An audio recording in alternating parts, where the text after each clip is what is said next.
Hello friends, welcome to मेंटोरा।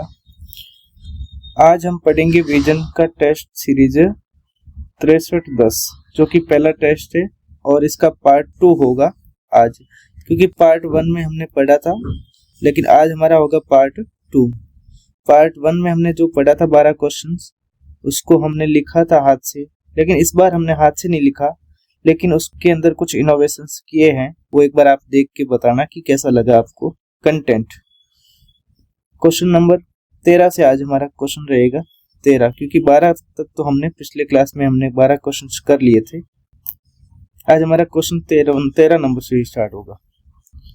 Vision में question आया था 13 नंबर पे कि भारतीय संविधान के ऐतिहासिक आधारों के संदर्भ में निम्नलिखित कथनों में से किस अधिनियम ने पोर्टफोलियो प्रणाली की मान्यता प्रदान की थी। तो ये क्वेश्चन का आंसर तो मैं अभी बता दूं, लेकिन इसका आंसर को पूरा एनालिसिस करते हैं ऑप्शंस बाय ऑप्शन। तो हमने आगे क्वेश्चंस के एनालिसिस पूरा डिटेल में कर रखा है, तो एक बार ये देखो आप। आंसर है भारतीय परिषद अधिनियम 1861। इसकी पोर्टफोलियो प्रणाली आई थी। इस अधिनियम के द्वारा पोर्टफोलियो प्रणाली को लाया गया था। पोर्टफोलियो प्रणाली क्या है? विभागीय प्रणाली को कानूनी मान्यता दी थी। इस प्रणाली का जनक कौन है? पोर्टफोलियो प्रणाली या विभागीय प्रणाली का जनक है लॉर्ड कैनिंग। ये लॉर्ड कैनिंग है और ये अध्यादेश जारी करने का अधिकार वायसरॉय के पास में था। वो कितने टाइम तक कर सकता था? 6 महीने के टाइम पीरियड के लिए अध्यादेश जारी किया जा सकता था। किसी भी अधिनियम को लाने के लिए वायसरॉय कर सकता था। ये शक्ति वायसरॉय के पास में थी। विकेंद्रीकरण भी इसी अधिनियम में किया गया। और क्या क्या किया गया? मतलब ऐसा समझिए कि पोर्टफोलियो प्रणाली लाई गई इसी एक्ट के अंदर, अध्यादेश भी लाया गया, अध्यादेश की शक्ति दी गई वायसरॉय को इसी अधिनियम के तहत। विकेंद्रीकरण की भी शक्ति दी गई, भारतीयों का प्रवेश भी किया गया। वो कैसे? वो अभी हम देखते हैं इसको पूरा डिटेल में। देखो, अध्यादेश तो हमने समझ लिया कि वायसरॉय को अध्यादेश जारी करने की शक्ति दी थी, ठीक है। और फिर डिसेंट्रलाइजेशन में क्या होता है कि बंबई व मद्रास को विधायी शक्तियां वापस दी गई थी। जब ये बंबई और मद्रास की शक्तियां बंगाल के अंदर विलय कर दी गई थी, तो केंद्रीकरण हुआ था। अब वापस इनको शक्ति वापस दी गई, तो इनका हो गया विकेंद्रीकरण, जो कि किसमें हुआ? 1861 के अधिनियम के, भारतीय परिषद अधिनियम 1861। भारतीयों का प्रवेश कैसे? भारतीयों को पहली बार विधान परिषद में नामित किया गया था। पहली बार विधान परिषद के अंदर पहली बार भारतीयों का प्रवेश हुआ। बनारस के राजा और पटियाला के महाराजा और सर दिनकर राव, इन 3 व्यक्तियों को पहली बार इस एक्ट के तहत में भारतीयों को विधान परिषद के अंदर प्रवेश मिला। अन्य विकल्पों का देखते हैं एनालिसिस। ये तो विकल्प भी था जो कि हमारा आंसर है, लेकिन और विकल्प इन्होंने दिया है। भारतीय परिषद अधिनियम 1892 भी इन्होंने क्वेश्चन में पूछा, तो उसमें क्या हुआ था? 1892 में बजट पर चर्चा करने का अधिकार भी, इसमें मताधिकार का अधिकार नहीं दिया गया, मत देने का अधिकार नहीं दिया गया था, लेकिन चर्चा कर सकते थे ये बजट पर। दूसरा, प्रश्न पूछने की, कार्यपालिका से प्रश्न पूछने की भी अनुमति किसमें दी गई? 1892 के अधिनियम में, एक्ट में। चुनाव, नामांकन के जरिए परोक्ष चुनाव यानी इनडायरेक्ट इलेक्शन की शुरुआत कब हुई थी? भारतीय परिषद अधिनियम 1892 के। भारत शासन अधिनियम 1909, इसको ही मार्ले मिंटो अधिनियम बोलते हैं। 1909 के एक्ट को मार्ले मिंटो सुधार बोलते हैं, ठीक है। सांप्रदायिक निर्वाचन किस में लाया गया? कि 1909 के तहत, भारत शासन अधिनियम 1909 के तहत मुस्लिमों के लिए पृथक निर्वाचन की परंपरा यहाँ से शुरू होती है। एसपी सिन्हा क्या है? वायसराय की कार्यपालिका परिषद में पहले भारतीय सदस्य बने थे, जो कि क्या बनाया गया था? विधि सदस्य। शक्तिवर्ती, बजट पर प्रस्ताव और पूरक प्रश्न पूछने का अधिकार भी किसमें दिया गया? बजट पर चर्चा करने का अधिकार तो हमने अभी पीछे पढ़ा था उसमें, और यहाँ पे क्या दिया? बजट पर प्रस्ताव और पूरक प्रश्न पूछने का भी अधिकार इसमें दे दिया गया। आगे आया भारत शासन अधिनियम 1919, मॉन्टेग्यू चेम्सफोर्ड सुधार, जिसमें डायर मतलब है द्वैध शासन, प्रांतों में विषयों का बंटवारा हुआ, जिसमें आरक्षित और हस्तांतरित विषय। और द्विसदनीय व्यवस्था ये लाई कि केंद्र में लोकसभा और राज्यसभा और प्रत्येक चुनाव वाली बार प्रत्येक चुनाव की भी बात कही गई। आयोग का गठन हुआ जैसे लोक सेवा आयोग का प्रावधान इसमें रखा। एलिमिनेशन हम कैसे लगा सकते थे इसमें कि सरकार चलाने के लिए विभागों का बंटवारा सबसे बुनियादी जरूरत है। यानी सरकारें चलानी है तो हमारे पास क्या होना चाहिए, विभाग होने चाहिए, अलग अलग विभाग। इसलिए ये 1858 के तुरंत बाद 1861 होना चाहिए, न कि 1919 या 1919 में। मतलब हम ऐसे कट कर सकते थे, ये हम लगा सकते थे लॉजिक। कंफ्यूज कैसे करते हैं स्टूडेंट को कि 1861 में हम क्या क्या सोचते हैं कि ढांचा बना होगा, अध्यादेश या विभाग। 1 नंबर 1892 में जुबान खुली यानी बजट पर चर्चा करने की बात करी। धर्म की बात कब हुई, 1909 में सांप्रदायिक चुनाव। और प्रशासन की बात कब हुई, 1919 में, जो कि प्रांतों में द्वैध शासन के लिए। ये था हमारा क्वेश्चन नंबर 13। 14 नंबर क्वेश्चन पे क्या दिया इन्होंने कि भारतीय संविधान की संशोधन प्रक्रिया के संदर्भ में निम्नलिखित कथनों पर विचार कीजिए। अब एक बार मैं आपको इसका फिर से वापस पढ़ के दिखा देता हूँ। भारतीय संविधान के ऐतिहासिक आधारों के संदर्भ में निम्नलिखित कथनों पर अधिनियम पोर्टफोलियो कब लाया था, तो हमने ये भी आंसर इसका दिया था 1861 के तहत में, है ना। 14 फिर से पढ़ता हूँ कि भारतीय संविधान के संशोधन प्रक्रिया के संदर्भ में बात करना है, यानी अनुच्छेद 368 की बात कर रहा है। संविधान संशोधन विधेयक लोकसभा के किसी निजी सदस्य द्वारा पूर्व स्थापित नहीं किया जा सकता। पूर्व स्थापित यानी रखना होता है। ये कह रहा है कि कोई निजी सदस्य, यानी निजी सदस्य का मतलब होता है मेंबर तो है लेकिन मंत्री नहीं है, वो स्थापित नहीं कर सकता, ऐसा बोल रहा है, पहला कथन। दूसरा तो ये गलत हो जाता है क्वेश्चन स्टेटमेंट 1 तो, क्योंकि ऐसा नहीं होता, संविधान में ऐसा कोई प्रस्ताव ऐसा है ही नहीं। ठीक है। अनुच्छेद 368 के अंतर्गत संवैधानिक संशोधनों को मूल अधिकारों के उल्लंघन के आधार पर चुनौती दी जा सकती है। ये मतलब स्टेटमेंट 2 दिया। अब 2 दे के इन्होंने पूछा, यूपीएससी ऐसे ही पूछती, केवल 2, केवल 1, केवल 2, 1 व 2, ना तो 1 ना 2, ऐसा ही यूपीएससी भी पूछती है। इसका एनालिसिस करते हैं। 14 नंबर क्वेश्चन 14, इसका आंसर केवल बी है। जैसे कि कथन 1 गलत क्यों है, क्योंकि कह रहा है कि मंत्री व निजी सदस्य हैं, दोनों ही सदस्य में ये संसद में पेश कर सकते हैं। मंत्री भी कर सकता है, कौन सा प्रस्ताव, संविधान में संशोधन का प्रस्ताव, दोनों ही पेश कर सकते हैं, मंत्री भी और निजी सदस्य भी। अनुमति क्या राष्ट्रपति से लेनी पड़ेगी, बिल्कुल, यहाँ पे राष्ट्रपति की अनुमति की कोई जरूरत नहीं होती है। आगे निजी सदस्य, कोई भी सांसद जो मंत्री नहीं है उसी को हम निजी सदस्य कहते हैं। दूसरा न्यायिक समीक्षा, केशवानंद भारती केस के तहत मूल ढांचे में का सिद्धांत दिया गया। हमने ये बहुत कई बार पढ़ लिया। 1973 के अंदर केशवानंद भारती केस में मूल ढांचे का सिद्धांत दिया गया, जिसको बोलते बेसिक स्ट्रक्चर। चुनौती क्या थी, चुनौती यदि संशोधन मूल अधिकारों या संविधान के मूल ढांचे का उल्लंघन करे तो न्यायालय उसे रद्द कर सकता है। ये किसमें बताया, मिनर्वा मिल केस में भी बताया ये। और संविधान संशोधन किसमें होता है, अनुच्छेद 368 के तहत में संविधान संशोधन की प्रक्रिया होती है, जो कि बहुमत, प्रत्येक सदन में विशेष बहुमत अनिवार्य है। मतलब अगर संविधान में कोई संशोधन करना है अनुच्छेद 368 के तहत में, तो विशेष बहुमत से ही, यानी स्पेशल मेजोरिटी से ही किया जा सकता है।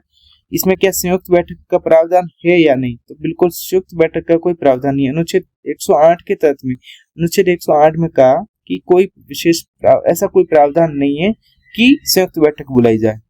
अगर 368 के तहत में कोई संविधान संशोधन करना है तो कोई संयुक्त बैठक नहीं बुलाई जा सकती, मतलब अनुच्छेद 108 में कहा गया। राष्ट्रपति की शक्ति क्या है इस पर, तो विधेयक पर सहमति देना बाध्यकारी है।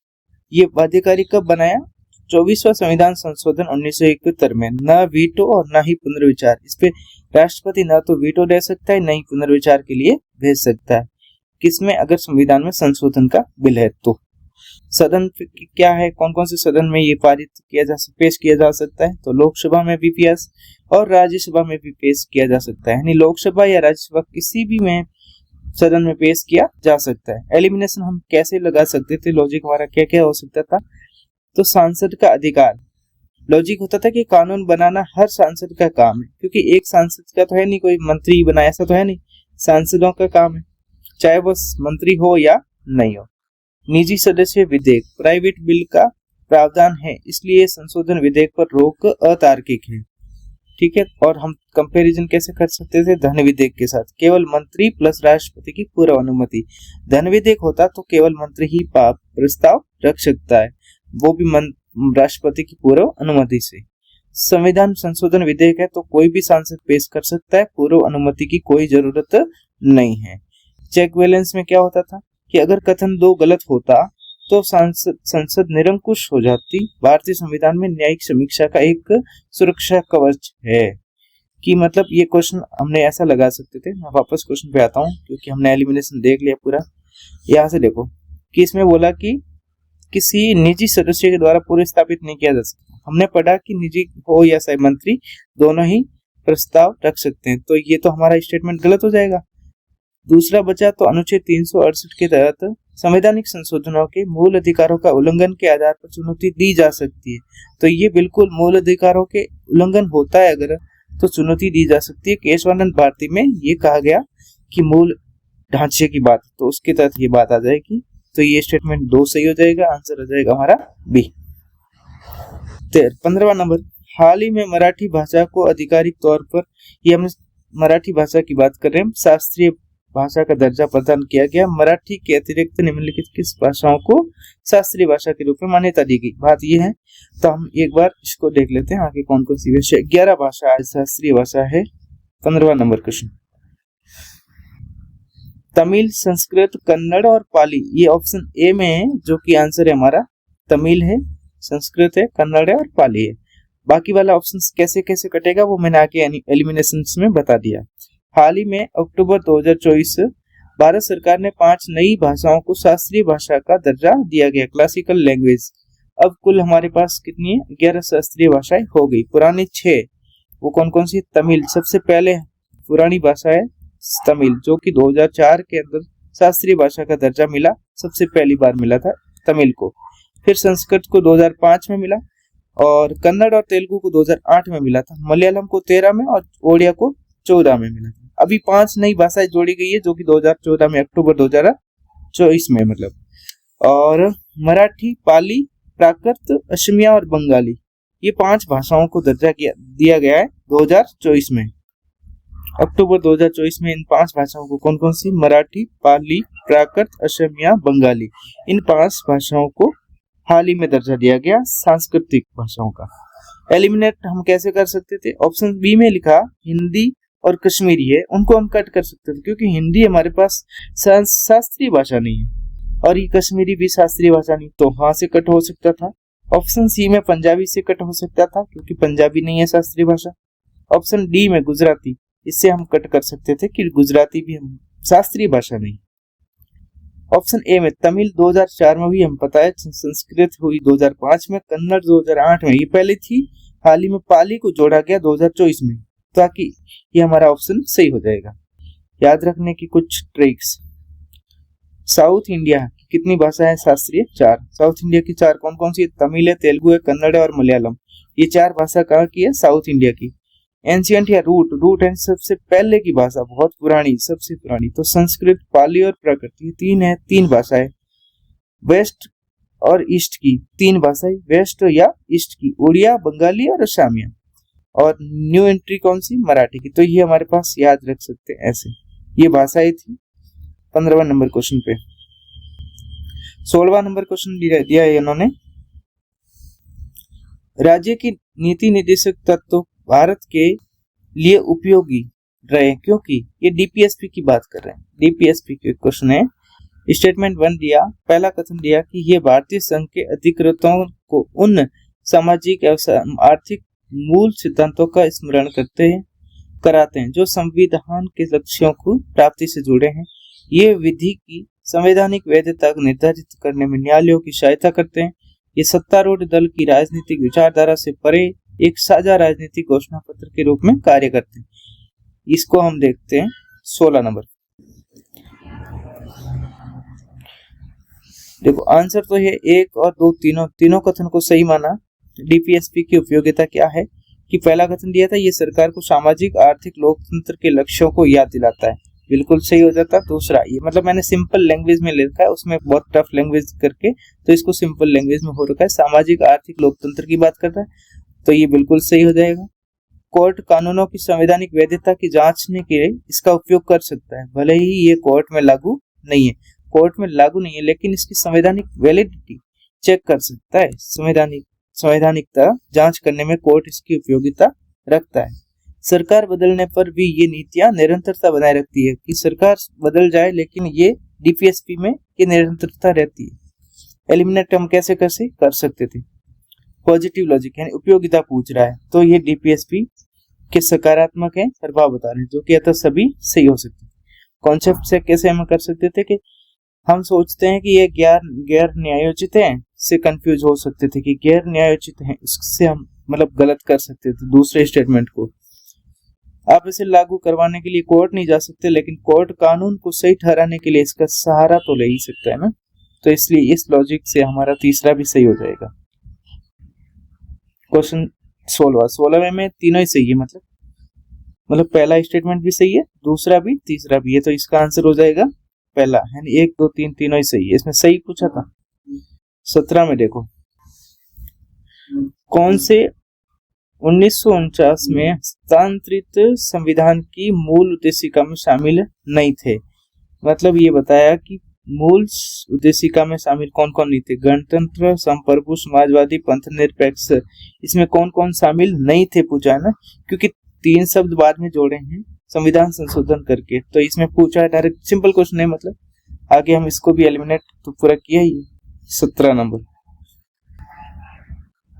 क्वेश्चन 17, प्रस्तावना की बात थी, तो संशोधन सारांश देखते। संशोधन से कौन कौन से 3 शब्द जोड़े थे। मूल संविधान में भारत में केवल संप्रभु, लोकतांत्रिक और गणतंत्र शब्द जो कि ऑप्शंस में दे रखे हैं, वो 3 तो थे ही, ठीक है।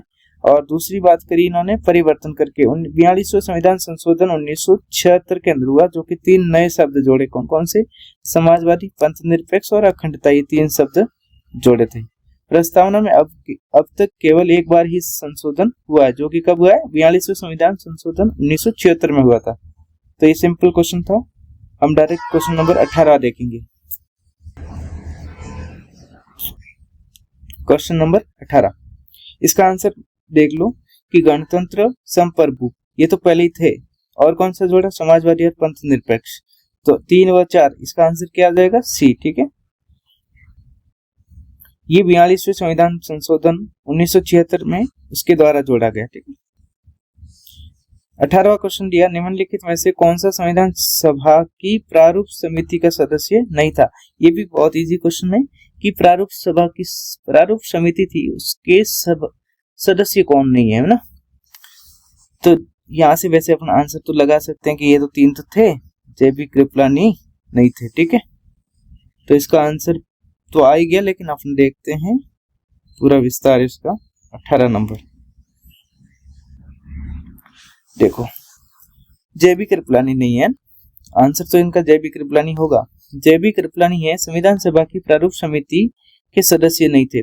संविधान सभा की ड्राफ्टिंग कमेटी प्रारूप समिति है, उनके सदस्य तो नहीं थे, लेकिन वो मौलिक अधिकारों की उप समिति के सदस्य या अध्यक्ष थे, ठीक है। प्रारूप समिति के बारे में क्या तथ्य हैं? तो इन प्रारूप समिति का गठन कब हुआ था? 29 अगस्त 1947 को। अध्यक्ष कौन था? Doctor BR Ambedkar. कुल सदस्य कितने थे? 7, जो अध्यक्ष सहित में 7 थे। अन्य सदस्य कौन कौन थे?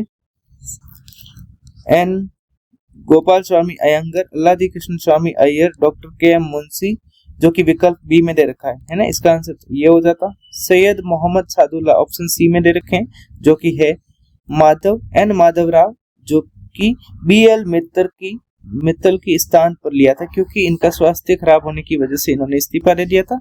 फिर इनकी जगह पे कौन आया था? BN माधवराव। TT कृष्णाचारी, ये DP खेतान है, इनकी स्थान पे ये जगह ली। तो इनका ऑप्शन था TT कृष्णाचारी, ऑप्शन विकल्प डी में था। विकल्प डी में कौन था? TT कृष्णाचारी। विकल्प सी में कौन दे रखा था? सैयद मोहम्मद सादुल्ला। विकल्प बी में डॉक्टर KM मुंशी दे रखे थे। तो ये तीनों तो थे, लेकिन वो जेबी कृपलानी नहीं थे, तो इसलिए हमारा आंसर कौन सा होगा? जेबी कृपलानी। ये क्वेश्चन थे 18। हम अभी ये 18वां क्वेश्चन था, नहीं पूछा था सदस्य कौन नहीं था, तो जेबी कृपलानी। इसका आंसर आ जाएगा ए, ठीक है। आगे 19वां क्वेश्चन देखते हैं। Question number 19। हाल ही में चतुर्पक्षीय सुरक्षा वार्ता यानी क्वाड की बात कर रहे समूह ने अपने सहयोग की 20वीं वर्षगांठ मनाई। निम्नलिखित देशों के समूह में से कौन से क्वाड सदस्य नहीं है, सदस्य हैं मीन्स पूछा है। Bharat, Japan, Australia, United kingdom. तो देखो यूनाइटेड किंगडम नहीं है तो आंसर तो गलत हो जाएगा। भारत, जापान, ऑस्ट्रेलिया, संयुक्त राज्य अमेरिका, इसका आंसर तो यही जाएगा। भारत, ब्राजील, ऑस्ट्रेलिया, जर्मनी, ये भी नहीं है और ये भी नहीं। ऑस्ट्रेलिया, न्यूजीलैंड नहीं है, भारत है, संयुक्त राज्य अमेरिका, इसमें न्यूजीलैंड की वजह से गलत हो जाएगा। आंसर होगा बी। लेकिन कैसे, इसको पूरा देखते हैं विस्तार में। क्वेश्चन नंबर 19 का आंसर दिया भारत, जापान, ऑस्ट्रेलिया, संयुक्त राज्य अमेरिका, ये है हमारा आंसर। क्वाड में 4 लोकतांत्रिक देश है की रणनीतिक समूह है। क्वाड के 4 सदस्य कौन कौन है? भारत है, संयुक्त राज्य अमेरिका, जापान है, ऑस्ट्रेलिया है। इन 4 देशों ने मिलकर क्या एक संगठन बनाया जिसका नाम रखा क्वाड, है ना। 2004 में इसकी नींव रखी थी। नींव इसकी कब हुई थी? 2004 में। हिंद महासागर सुनामी आई थी, उसकी राहत के लिए ये कार्य के 4 देशों ने एकजुट होकर काम करना चाहा, तो ये इसका निर्माण हुआ क्वाड का। 2007 में इसकी पहली बैठक हुई थी मनीला, फिलीपींस में, और अनौपचारिक बैठक थी जो कि आसियान मंच के दौरान में हुई थी। आसियान की बैठक थी, उसी के दौरान मनीला फिलीपींस की राजधानी है, वहां पे। परिणाम क्या हुआ था? इसके बाद समूह कुछ समय के लिए निष्क्रिय हो गया था, मतलब कि उस पे ध्यान नहीं दिया था, क्वाड पे ध्यान नहीं दिया गया। 2007 में पहली बैठक हुई थी जो कि अनौपचारिक थी। फिर इसको 2017 में वापस पुनरुद्धार हुआ, जो कि फिलीपींस में पहली आधिकारिक वार्ता के साथ ही ये समूह दोबारा सक्रिय हुआ। वापस भी फिलीपींस में बैठक हुई थी, उसमें ये आधिकारिक वार्ता हुई, उसमें ये क्या हो गया? रिवाइव हो गया, दूसरा सक्रिय हो गया मतलब। तो हम 19वें क्वेश्चन का आंसर देखेंगे, तो वैसे इसका आंसर पहले दे दिया था बी। 18वां देखते हैं। सशस्त्र विद्रोह के आधार पर घोषित राष्ट्रीय आपातकाल के संदर्भ में निम्नलिखित कथनों पर विचार करने की बात करें। अनुच्छेद 19 के अंतर्गत प्राप्त मूल अधिकार स्वतः निलंबित हो जाते हैं। राष्ट्रपति कुछ मूल अधिकारों के परिवर्तन के लिए न्यायालय जाने के अधिकार को निलंबित कर सकता है। मतलब राष्ट्रपति कुछ मूल अधिकारों के परिवर्तन के लिए न्यायालय जाने से के अधिकार को निलंबित कर सकता है। ये स्टेटमेंट 2 दिया, ठीक है। ये कब का दिया? सशस्त्र विद्रोह के आधार पे अगर राष्ट्रपति राष्ट्रीय आपातकाल लग जाता है तो की बात कर रहा है ना। देखो कह रहा है कि पहला तो कथन गलत होगा। कैसे? अनुच्छेद 358 के अनुसार, अनुच्छेद 358 में और अनुच्छेद 2 अनुच्छेद को ध्यान रखना, एक अनुच्छेद 358, एक अनुच्छेद 359। 358 में क्या बोला है कि अनुच्छेद 19 के तहत प्राप्त 6 मौलिक अधिकार, क्योंकि अनुच्छेद 19 में कितनी स्वतंत्रता है हमारे पास? 6 की मौलिक अधिकार, 6 मौलिक अधिकार है जो कि सशस्त्र विद्रोह आर्म्ड रिबेलियंस के आधार पर अगर घोषित आपातकाल है तो स्वतः निलंबित नहीं होते हैं। उसमें लिखा था स्वतः निलंबित हो जाते हैं, लेकिन स्वतः निलंबित नहीं होते हैं। वे केवल युद्ध या बाहरी आक्रमण के मामले में निलंबित होते हैं। ये ऑप्शन, ये ध्यान रखना कि सशस्त्र विद्रोह, क्योंकि ये आंतरिक विद्रोह है न कि बाह्य विद्रोह। अगर बाहरी आक्रमण है या युद्ध की घोषणा हो गई है या बाहरी आक्रमण हो गया है, तभी ही अनुच्छेद 19 के तहत में प्राप्त 6 मौलिक अधिकार हैं, वो स्वतः निलंबित कब होंगे? या तो युद्ध की घोषणा हो रही है या बाहरी आक्रमण है तभी।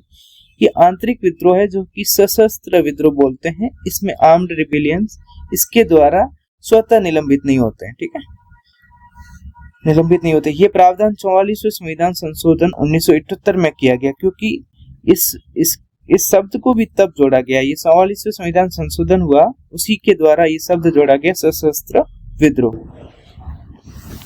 तो ये गलत हो जाएगा, क्योंकि उन्होंने बोला था कि सशस्त्र विद्रोह के आधार पे स्वतः निलंबित हो जाते हैं, लेकिन नहीं होते हैं, ठीक है, इसलिए ये गलत कथन हो जाएगा। दूसरा कथन सही क्यों है?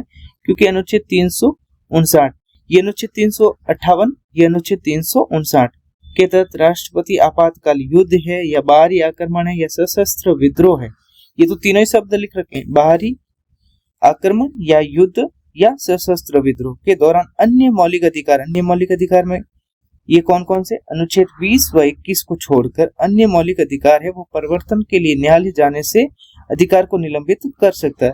राष्ट्रपति क्या करता है? अनुच्छेद 359 से ये मौलिक अधिकार सारे निलंबित हो जाते हैं, सिर्फ अनुच्छेद 21 व अनुच्छेद 20 नहीं निलंबित नहीं होते हैं। अनुच्छेद 20 और 21 को छोड़ के सारे अनुच्छेद निलंबित हो जाते हैं। कब? जब युद्ध या बाहरी आक्रमण या सशस्त्र विद्रोह। लेकिन सशस्त्र विद्रोह है तो अनुच्छेद 19 भी निलंबित नहीं होता, ये हमें ध्यान रखना होगा। आपातकाल और मूल अधिकार देखते हैं। आपातकाल और मूल अधिकारों के बीच में क्या क्या है? अनुच्छेद 19 का निलंबन कब होगा? अनुच्छेद आर्टिकल 358 में कहा है कि ये कब होगा निलंबित? केवल युद्ध या बाहरी आक्रमण होने पर ही होगा। सशस्त्र विद्रोह के आधार पर क्या होगा? निलंबित नहीं होगा। प्रक्रिया क्या होगी? आपातकाल लगते ही स्वतः निलंबित हो जाते हैं। अगर बाहरी आक्रमण या युद्ध हो रहा है तो ये ऑटोमेटिक ही निलंबित हो जाएंगे। अनुच्छेद 19 की भी बात हो रही है, लेकिन सशस्त्र विद्रोह के आधार पर स्वतः निलंबित नहीं होते, ये हमें ध्यान रखना है। अन्य अधिकार निलंबन देखते हैं। देखो अनुच्छेद 19 का निलंबन की बात करें तो आर्टिकल है 358। ये यहाँ पे ये ध्यान रखना, बार बार पूछा हुआ क्वेश्चन, यूपीएससी ने 2 बार शायद पूछ रखा है। अनुच्छेद 358 और अनुच्छेद 359। तो अनुच्छेद 359 तो सारे आर्टिकल्स मौलिक अधिकारों की बात करेगा। अनुच्छेद 358 है जो कि अनुच्छेद 19 की बात करेगा। तो तब ये दो आर्टिकल्स को ध्यान रखना है। ये कौन करता है? राष्ट्रपति करता है। आदेश राष्ट्रपति के आदेश के द्वारा ही जारी मतलब इस निलंबित किया जा सकता है। अपवाद कौन कौन से? अनुच्छेद 20 व 21, क्योंकि अनुच्छेद 20 व 21 को निलंबित नहीं किया जा सकता है, न ही उनका परिवर्तन होता है। देखो, ना तो निलंबित किए जा सकते हैं, न ही परिवर्तन किए जा सकते हैं। प्रकृति कैसी थी? अधिकार खत्म नहीं होते, केवल कोर्ट जाने का रास्ता होता है, वो बंद होता है। ये बहुत इंपॉर्टेंट की बात करी कि अधिकार खत्म हो जाते नहीं, तो क्या होता है? कोर्ट जाने से रास्ता होता है ना, वही बंद होता है। याद रखना है क्या कि 44वें संविधान संशोधन 1978 ने यह सुनिश्चित किया कि सशस्त्र विद्रोह में अनुच्छेद 19 सुरक्षित रहे और अनुच्छेद 20 व 21 किसी भी हाल में ना छीने जाए। किसी भी हाल में मतलब भले चाहे बाहरी आक्रमण हो, सशस्त्र विद्रोह हो, चाहे युद्ध हो, तीनों स्थिति में ये नहीं छीने जा सकते। और 19 है वो कि सशस्त्र विद्रोह के आधार पे अगर आपातकाल लगता है तो 19 भी सुरक्षित रहे, ये बात है। ये क्वेश्चन था हमारा 20 नंबर, ठीक है। क्वेश्चन देखते हैं 21वां।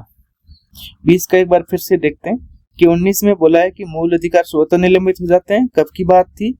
सशस्त्र विद्रोह के आधार पे, तो ये गलत हो जाएगा क्योंकि स्वतः निलंबित नहीं होते हैं। दूसरा स्टेटमेंट ये राष्ट्रपति कुछ मौलिक अधिकारों को, कुछ का मतलब कि 19 को छोड़ मतलब 20 और 21 को छोड़ के कि राष्ट्रीय न्यायालय जाने से अधिकारों को निलंबित कर सकता है, तो बिल्कुल राष्ट्रपति 19, 20 और 21 को छोड़ के बाकी मूल अधिकारों को निलंबित कर सकते हैं जब युद्ध की स्थिति होती है ना तब। तो ये आंसर हो जाएगा बी।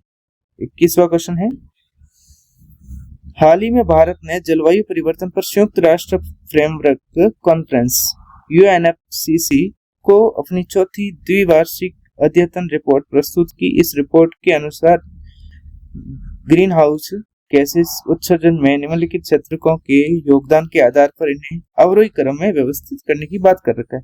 कृषि है, अपशिष्ट है, औद्योगिक प्रक्रिया और ऊर्जा, इन चारों की बात करिए। हम आगे देखते हैं क्वेश्चन नंबर 21 में। ये हमारे पास क्वेश्चन 21 है, 4 1 3 2 आंसर में कैसे हैं आगे देखेंगे कि भारत द्वारा UNFCCC को सौंपी गई रिपोर्ट के अनुसार ग्रीन हाउस गैस उत्सर्जन में विभिन्न क्षेत्र के योगदान अवरोही क्रम में इस प्रकार हैं, देखते हैं। सबसे सर्वाधिक किसका योगदान है? 76% जो कि ऊर्जा का है। सबसे ज्यादा किसका है? ऊर्जा का। दूसरा स्थान किसका है? कृषि का, जो कि कितना है? 13%। औद्योगिक प्रक्रिया कितना है? तीसरा स्थान, जिसमें 8%। और वेस्टेज का कितना? सबसे कम है, जो कि लगभग 3% का। ग्रीन हाउस गैस उत्सर्जन का क्रम क्या है? सर्वाधिक से न्यूनतम की और ऊर्जा, कृषि, उद्योग और अपशिष्ट का हमने आगे क्वेश्चन में दे रखा है, जो कि इसका क्रम दे रखा है। प्रमुख बिंदु क्या है? ऊर्जा क्षेत्र, ये सबसे बड़ा उत्सर्जक, जिसमें बिजली उत्पादन, ईंधन दहन शामिल है। कृषि में क्या है? मुख्य रूप से पशुधन है, जो कि पशुओं से मीथेन गैस उत्सर्जित होती है, उसकी बात। धान की खेती है, वहां से भी होने वाला उत्सर्जन है। धान की खेती से भी मीथेन की उत्सर्जन होता है। Land use change and forestry.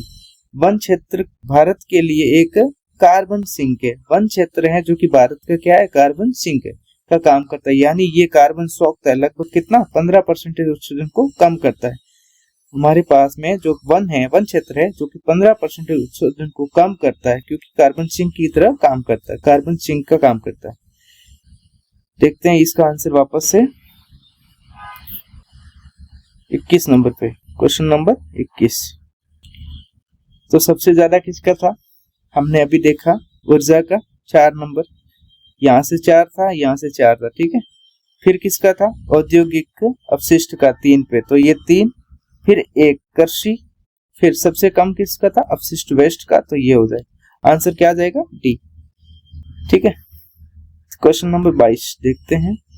22 में दिया भारतीय स्वतंत्रता अधिनियम 1947 के संदर्भ में कौन सा सही बोल रहा है। संविधान सभा को भारत के संबंध में अंग्रेजों द्वारा बनाए गए कुछ विशेष कानूनों को निरस्त करने की अनुमति नहीं थी। इस अधिनियम, ये मतलब ऑप्शन 4 दे रखे हैं, हम इसका पूरा विस्तार आगे बता देते हैं एक ही साथ में।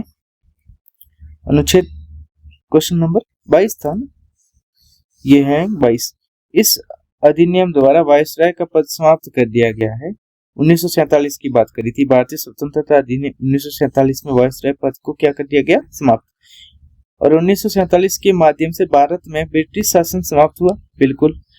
ऑप्शन बी को सही बताया।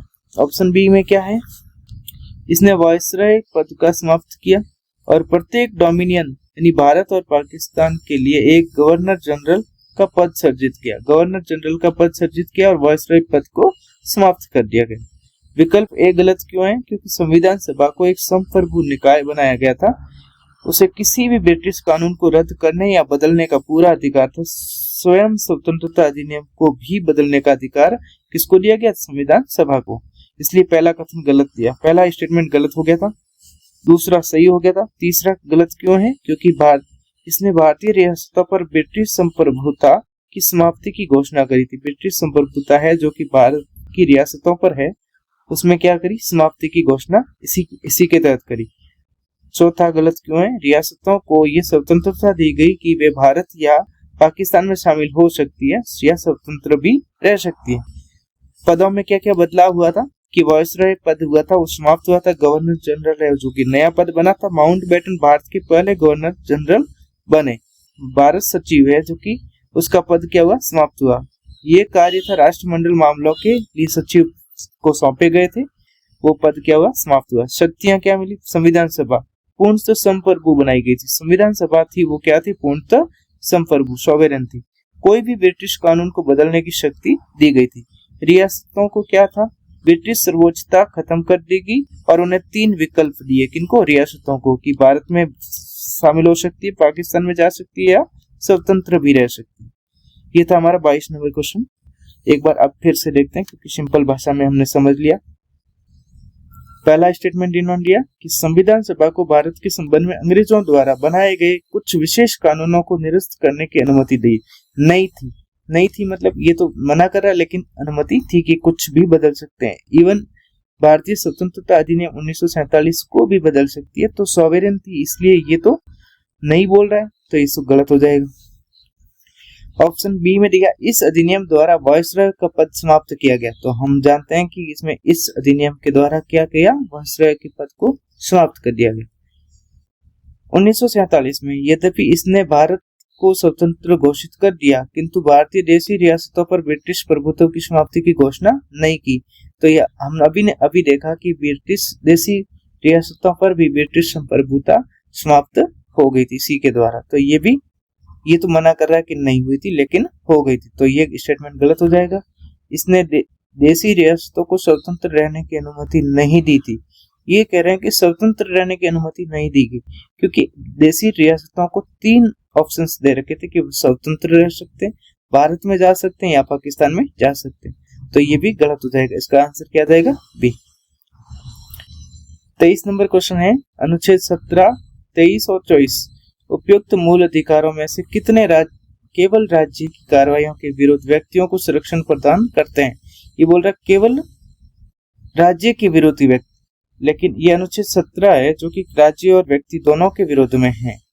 तो ये इसने पूछा है कि कितने हैं ना, तो हम लेकिन पूरा तीनों को देखते हैं, अनुच्छेद 17, 23 और 24 तीनों को देखते हैं आगे। 23 नंबर क्वेश्चन,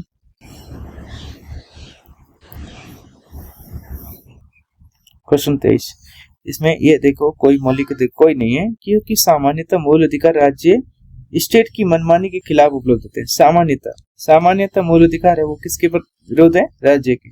लेकिन कुछ अधिकार है जो कि निजी व्यक्तियों के खिलाफ भी उपलब्ध है। दिए गए तीनों अनुच्छेद 17, 23 और 24 केवल राज्य ही नहीं बल्कि निजी व्यक्तियों के खिलाफ भी सुरक्षा प्रदान करते हैं। जैसे कैसे? 17 अस्पृश्यता का अंत, इसमें 17 में दे रखा। अनुच्छेद 17 में क्या बात करिए? अस्पृश्यता का अंत। ये किसी भी व्यक्ति, चाहे वह राज्य हो या निजी व्यक्ति हो, को छुआछूत का अभ्यास करने से रोकता है, मतलब कि छुआछूत को मिटाता है। अनुच्छेद 23 में मानव दुर्व्यापार और बलात्कार श्रम निषेध, ये मानव तस्करी और बेगारी पर रोक लगाता है जो कि अक्सर निजी जमींदारों या ठेकेदारों द्वारा किया जाता था। और 24 में क्या दे रखा है? बाल श्रम निषेध, ये कारखानों, खानों आदि में बच्चों के नियोजन पर रोक लगाता है जो अक्सर निजी मालिकों द्वारा संचालित होते थे, क्योंकि ये तीनों निजी व्यक्तियों के खिलाफ भी लागू होते हैं, इसलिए इनमें से कोई भी केवल राज्य की श्रेणी में नहीं आते हैं। ये अनुच्छेद 17, अनुच्छेद 23 और अनुच्छेद 24, ये तीनों अनुच्छेद किस किस के हैं? राज्य के भी जो विरोध भी है और निजी व्यक्तियों के भी विरोध है। राज्य वर्सेस निजी व्यक्ति में क्या है? ज्यादातर मूल अधिकार केवल राज्य के खिलाफ ही है, लेकिन अपवाद में क्या क्या निजी व्यक्तियों के खिलाफ। अनुच्छेद 15 2 है, दुकानों, होटलों, घाटों आदि में भेदभाव नहीं, ये निजी व्यक्तियों के भी खिलाफ है और राज्य के भी खिलाफ है। अनुच्छेद 17 छुआछूत की बात कर रहा है, अनटचेबिलिटी का अंत है, जो कि ये भी राज्य और निजी व्यक्तियों के खिलाफ। अनुच्छेद 23 है, अनुच्छेद 24, ये भी बंधुआ मजदूरी और तस्करी की बात पर रोक लगाना है, जो कि अनुच्छेद 23 में, 24 में बाल श्रम पर रोक है। ये अनुच्छेद 4 है, ये किसके विरोध में? राज्य और निजी व्यक्ति। तो हमारा क्वेश्चन नंबर 22 हो गया। ये 23वां भी ये कहा कि 17 नंबर और 24, 23 तीनों भी ये किसके हो जाएंगे? राज्य और व्यक्ति दोनों के विरोध में आ जाएगा। तो इसमें से ऑप्शन आएगा कोई नहीं, क्योंकि ये तीनों ही किसके विरोध में है? राज्य और निजी व्यक्तियों के। तो केवल राज्य के विरोध में ये अधिकार नहीं। 24 में देखते हैं, प्रादेशिक सेना ने गोमती नदी का पुनरुद्धार करने के लिए, यानी कौन सी सेना? प्रशासनिक सेना, task force, Ganga task force का गठन किया। इस संदर्भ में गोमती नदी के संबंध में निम्नलिखित कथनों पर विचार करना। गोमती नदी का उद्गम है तिब्बत के पठार से होता है। लखनऊ, सुल्तानपुर, जौनपुर शहर गोमती नदी के तट पर स्थित है। कौन सा सही है? अब 24वें का एनालिसिस देखते हैं।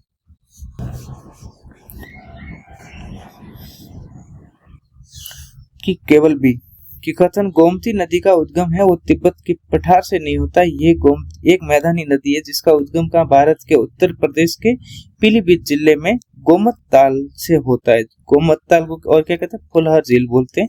वहां से इसका, ये तिब्बत के पठार से नहीं होती है, उद्गम इसका तिब्बत की पठार से नहीं होकर कहां से होता है? गोमत ताल है, जिसको फुलहर झील बोलते हैं, उत्तर प्रदेश यानी यूपी से। पहला तो गलत हो जाएगा। दूसरा, लखनऊ, सुल्तानपुर और जौनपुर शहर गोमती नदी के किनारे पर स्थित है, ये बिल्कुल सही है।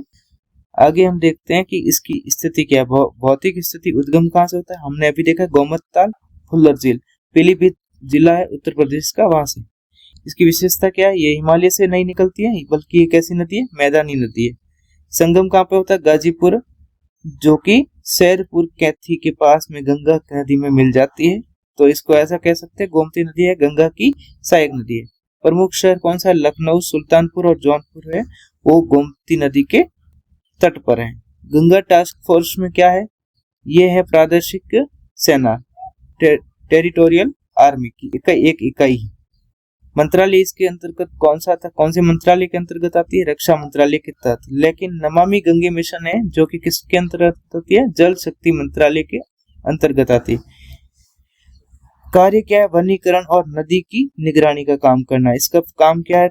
जीटीएफ का काम है वनीकरण करना है और नदी की निगरानी करना है। ये था हमारा क्वेश्चन नंबर 24। तो आज हम पढ़ेंगे क्वेश्चन 24 ही पढ़ेंगे आज। तो अगले क्लास में हम आगे देखेंगे। तो इस बार एक बार फिर से देख लेते हैं। गंगा टास्क फोर्स की बात करिए और गोमती नदी की बात। तो गोमती का उद्गम है, इसने तिब्बत बोला था, तिब्बत के पठार से, लेकिन तिब्बत के पठार से ना होकर ये मैदानी नदी है, उत्तर प्रदेश के पीलीभीत से निकलती, गोमत ताल से। तो यह आंसर क्या हो जाएगा? गलत। दूसरा सही है, क्योंकि लखनऊ, सुल्तानपुर और जौनपुर शहर है वो गोमती नदी के तट पर है, इसलिए हमारा आंसर आ जाएगा बी। तो आज हम यहीं तक पढ़ेंगे, बाकी पढ़ेंगे हम अगली क्लास के अंदर। Thank you so much.